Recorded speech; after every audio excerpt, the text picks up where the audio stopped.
നമ്മുടെ സഹോദരങ്ങൾ ലക്ഷക്കണക്കിലാണ് ഗൾഫ് നാടുകളിലുള്ളത്. അവരെല്ലാം വല്ലാത്തൊരു അരക്ഷിതാവസ്ഥയിലാണ്. ഇതെല്ലാം ഉണ്ടാക്കി വെച്ചത് ഈ അമേരിക്കൻ സാമ്രാജ്യത്വത്തിൻ്റെ ഭ്രാന്തമായ നടപടികളാണ്. അവർക്കതിനു പറ്റിയ ചങ്ങാതി മറ്റൊരു ലോകതെമ്മാടി ഇസ്രയേൽ. ഈ രണ്ടു കൂട്ടരും കൂടിയാണ് ഇതെല്ലാം കാട്ടിക്കൂട്ടുന്നത്. അമേരിക്കൻ സാമ്രാജ്യത്വം കാണിക്കുന്ന ഇത്തരം കാര്യങ്ങൾക്കെതിരെയുള്ള ശക്തമായ വികാരം നാം ഒന്നടങ്കം പ്രകടിപ്പിക്കേണ്ടതാണ് എന്നുകൂടിയാണ് എനിക്ക് ഈ ഘട്ടത്തിൽ പറയാനുള്ളത്.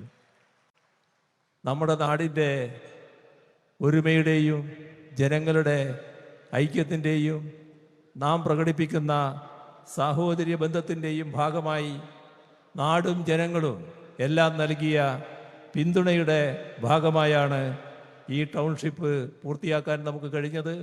നിറഞ്ഞ സന്തോഷത്തോടെ ഈ ടൗൺഷിപ്പിൻ്റെ ആദ്യഘട്ടം പൂർത്തീകരിച്ചതായി അറിയിച്ചുകൊണ്ട്